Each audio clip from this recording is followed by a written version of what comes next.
रवि अपने छोटे से कमरे में बैठा हुआ था। बाहर घनघोर बारिश हो रही थी और बिजली कभी कभी कड़क कर माहौल को और भी डरावना बना रही थी।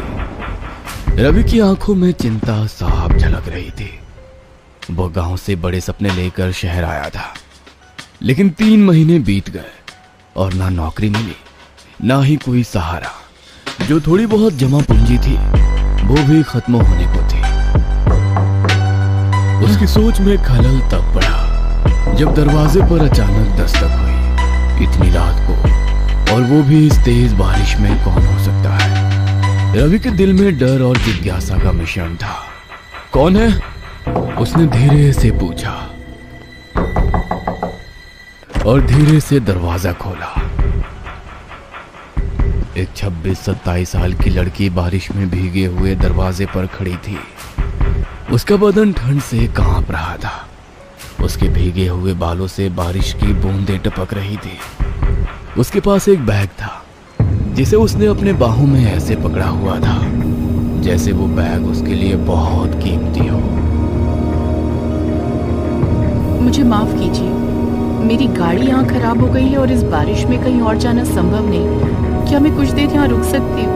रवि ने उस औरत को ऊपर से नीचे तक देखा। उसके ठीक पीछे कुछ दूरी पर एक गाड़ी खड़ी हुई थी। वो संदेह में था, इतनी रात को ये औरत यहाँ क्या कर रही है? कहीं ये कोई चोर तो नहीं? दिखने में तो अच्छे घर से लगती है। लेकिन इंसानियत के नाते उसने कहा, अब ठीक है, आप अंदर आ जाइए, बारिश में बाहर खड़े रहना सही नहीं होगा। वो औरत कमरे के अंदर आ गई। रवि ने उसे तौलिया दिया और कहा, अब आप बैठिए, मैं चाय बनाकर लाता हूं। कुछ ही देर में वो चाय लेकर लौटा। धन्यवाद। मेरा नाम रिया है। मैं पास के शहर से आई थी, लेकिन रास्ते में गाड़ी खराब हो गई। यहाँ मदद के लिए कोई नहीं दिखा तो आपके मकान की तरफ आ गई। मैंने सोचा कोई मदद मिल जाएगी। रवि ने हल्की मुस्कान देते हुए अपना नाम बताया। अब मैं रवि हूँ, यहाँ काम की तलाश में आया हूँ। वैसे ये जगह रात के समय थोड़ी डरावनी लग सकती है क्योंकि आसपास ज्यादा लोग नहीं रहते। रिया ने चाय की चुस्की लेते हुए उसकी बात पर सहमति जताई। कुछ पलों के लिए खामोशी छा गई। बारिश की आवाज कमरे में गूंज रही थी। तभी रिया ने कहा, क्या मैं आपका फोन इस्तेमाल कर सकती हूँ? मेरे फोन की बैटरी खत्म हो गई है। रवि ने फोन उसकी तरफ बढ़ा दिया। रिया ने फोन पर किसी से बात की। हाँ, मैं सुरक्षित हूँ, आज रात सब काम हो जाएगा, उसने कहा और फोन बंद कर दिया। रवि कुछ पूछ पाता उससे पहले ही बिजली चली गई। पूरा कमरा अंधेरे में डूब गया। रवि ने मोबाइल की टॉर्च जलाई और चारों ओर देखा, लेकिन रिया वहां नहीं थी। अब ये कहां चली गई? रवि ने घबराते हुए सोचा। उसने कमरे का कोना कोना छान मारा, लेकिन रिया का कोई पता नहीं चला। तभी दरवाजे पर दोबारा दस्तक हुई। रवि ने दरवाजा खोला तो उसका दोस्त विजय खड़ा था। क्या हुआ भाई? इतनी रात को तू इतना घबराया हुआ क्यों है? कोई डरावना सपना देखा क्या? ऐसा ही कुछ समझ। रवि ने पूरी घटना विजय को बताई। विजय ने हैरानी और चिंता के साथ कहा, तूने एक अजनबी औरत को अंदर कैसे आने दिया? तुझे पता है ना आजकल इस शहर में कितनी चोरियां हो रही हैं। मुझे लगा कि वो मुसीबत में है, पर अब वो कहीं नजर नहीं आ रही।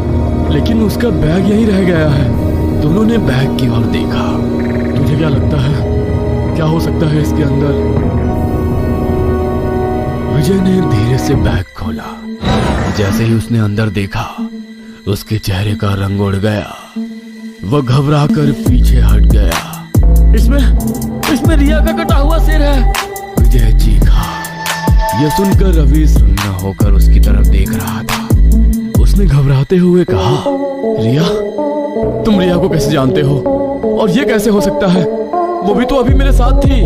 विजय ने कांपते हुए कहा, क्या वो रिया थी? लेकिन ये कैसे हो सकता है? मैंने तो उसे। रवि ने जल्दी से बैग में झांक कर देखा, पर उसमें सिर के बजाय केवल एक नोट था। उस पर लिखा था, आज रात तुम्हारा काम खत्म। रवि ने विजय की ओर देखा और कड़े स्वर में पूछा, क्या तुम रिया को जानते हो? विजय का चेहरा भय से सफेद पड़ गया। कांपते हुए उसने धीरे धीरे कहा, हाँ, मैं रिया को जानता हूँ, वो मेरी मंगेतर थी। तो ये सब क्या है विजय? रवि ने कड़े स्वर में पूछा।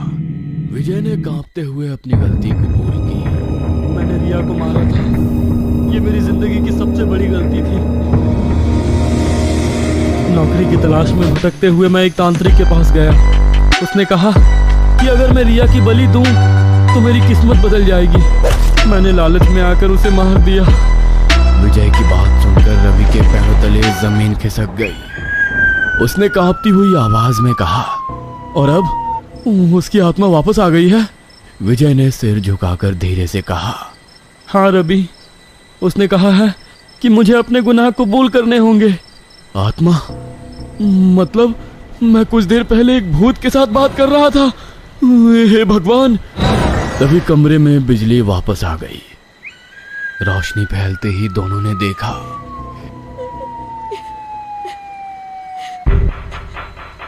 रिया कमरे के एक कोने में सिर छुपाए बैठी थी।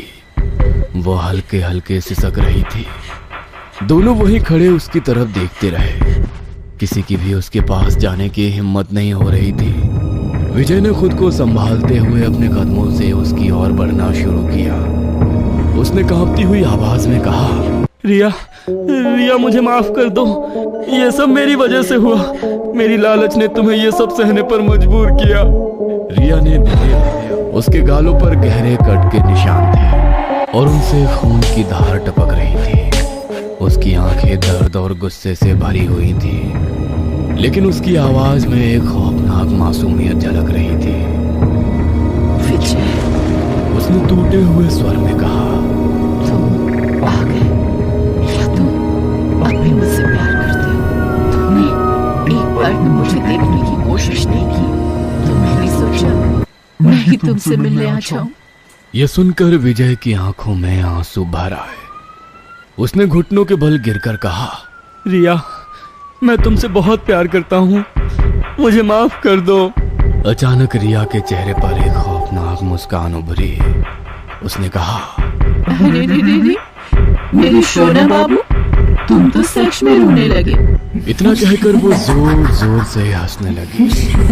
विजय अब भी उसके सामने घुटनों के बल बैठा था। वो कांपते हुए कुछ कहने की कोशिश कर रहा था, लेकिन इससे पहले कि वो कुछ कह पाता, रिया ने एक झटके में अपनी तेज खून से सने नाखूनों वाली उंगलियां उसकी गर्दन में कर दी। विजय ने घबराकर अपने हाथों से उसकी पकड़ छुड़ाने की कोशिश की, लेकिन रिया की ताकत इंसान से परी थी। अब तुम मुझसे बचकर कहाँ जाओगे विजय? रिया मुस्कुराई और फिर एक झटके में उसकी उंगलियां विजय के गर्दन को चीरती हुई उसकी हड्डियों तक पहुंच गई। विजय की चीख गले में अटक कर रह गई। अगले ही पल उसकी गर्दन धड़ से अलग होकर जमीन पर गिर पड़ी। कटे हुए सिर से खून का फवारा फूट पड़ा जो दीवारों को लाल कर गया। रिया ने कटे हुए सिर को उठाकर अपनी आंखों के सामने लाते हुए खौफनाक मुस्कान के साथ कहा, तुझे क्या लगा विजय, मैं तुझे यूं ही माफ कर दूंगी? ये भयावह दृश्य देखकर रवि की सांसें तेज हो गई। उसका शरीर बुरी तरह कांपने लगा। उसके चारों ओर अंधेरा छाने लगा। अगले ही पल वो बेहोश होकर जमीन पर गिर पड़ा। सोचा मेरे यार, तुझको नींद आए, अंधेरों की गोद में तू मेरा हुआ।